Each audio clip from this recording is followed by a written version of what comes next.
Hey, what's up YouTube? Lightsaber Samurai here, back again for another video, and I got a really scary one this time. And if you read the title, of course, I am going to talk about Haunting Ground on the PlayStation 2. So without further ado, let's talk about it. Okay, so in this game, you play as Fiona. She's an 18-year-old. She had left home for college, but she's back visiting her parents. They get into a car accident at the beginning of the game, and she wakes up in a nearby castle in a dungeon. Now, upon escaping, she figures out that the denizens of the castle are trying to keep her there for reasons unknown to her, and so it's her objective to escape the castle and kind of unravel the mystery of what's going on. Shortly after she escapes, she befriends a dog, a white shepherd named Huey, and together it's up to you and Huey to unravel the mystery and escape the castle. The castle itself, one of the coolest that I've seen in video games. It's very Castlevania-like. This game itself honestly reminds me a lot of the Clock Tower series, and upon doing a little research, I hear that it's often considered to be a spiritual sequel of the Clock Tower series, and that makes sense, especially Clock Tower 3, where you play as like the lone female protagonist and all of that. Going into some of the mechanics of the game, first starting with the graphics. The graphics on this game are some of the best I've seen in the PS2. Very lush graphics. I believe this game is in progressive scan, so it's running at 480p already. So you're seeing footage captured with the PS2. It looks great on modern television still. The disc, one of the things, the disc is spinning the entire time, so it's loading things as it goes. So you won't really see long loading times and things like that. So the game is really optimized for the system, unlike some other titles on the PS2 that really push the limits graphically. This does that, but it also runs very smooth, so kudos to Capcom for that.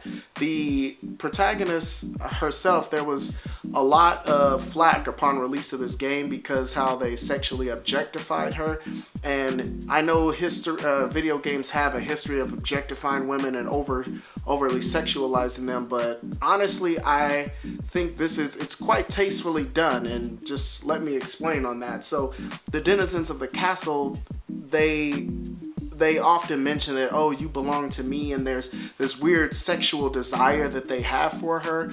The costume, the outfit that she's wearing in the game, she's given it by the occupants of the castle, and the costume itself is kind of very risque, and the whole thing, like, it just, her character combined with their like lust for her, like, it's a very unsettling feeling. Like, you really get the feeling that you're a fragile, vulnerable, young girl, and so I think it's used to pretty good effect, as good effect as I've seen in games anyway, and it just adds to the creepiness. Like, all of them, they say things like, oh, you're mine and you belong to me, and they're obviously like trying to kill you at the same time, so that makes the game really, really scary to play at some points.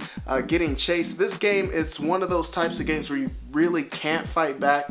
You've got a few moves you can use to defend yourself, but overall it's not like you get an inventory of weapons and things like that like you would see in the Resident Evil series or some of the other survival horror series that Capcom has made over the years.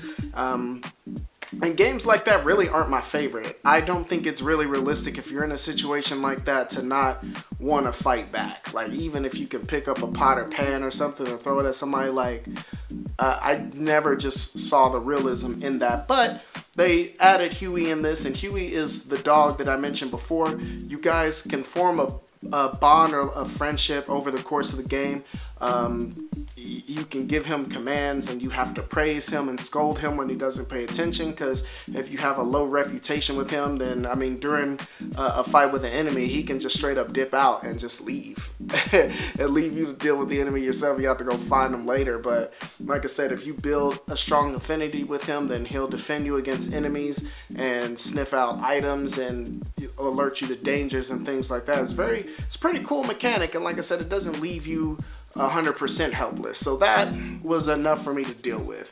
So like I said, we talked about graphics, talked about the plot a little bit. The controls, it's a little bit dated. They're kind of using, it's not quite tank controls, but it's definitely the gameplay feels outdated, especially the other games of the era, like Resident Evil 4, which came out a year earlier than it, but I didn't see much of a problem with that. I'm a retro gamer, so the mechanics, they weren't awful. The controls felt fine, and I thought it was an overall good game. Unfortunately, this game has earned a bit of a cult following, and so this is one of the more expensive games you'll find, with a complete copy going for about $200, unfortunately.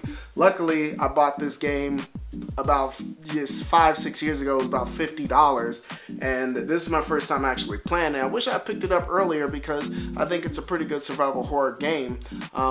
And that's pretty much all I've got to say about that.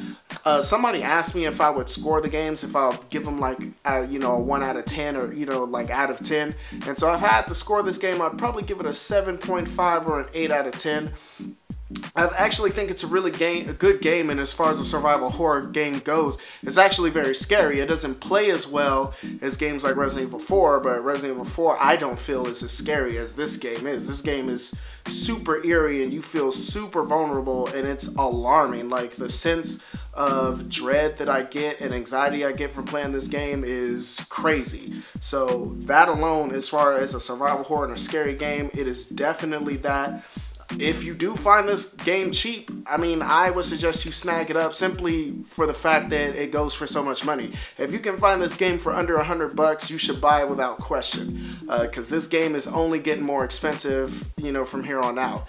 This game was about $100 like a year and a half ago, so it's doubled in price in the last year. So if you can find it cheap, definitely get it. But that's pretty much all I got for you, so let's talk about it down below. Questions, comments, concerns, threats. What do you guys think of Haunting Ground? Have you played it?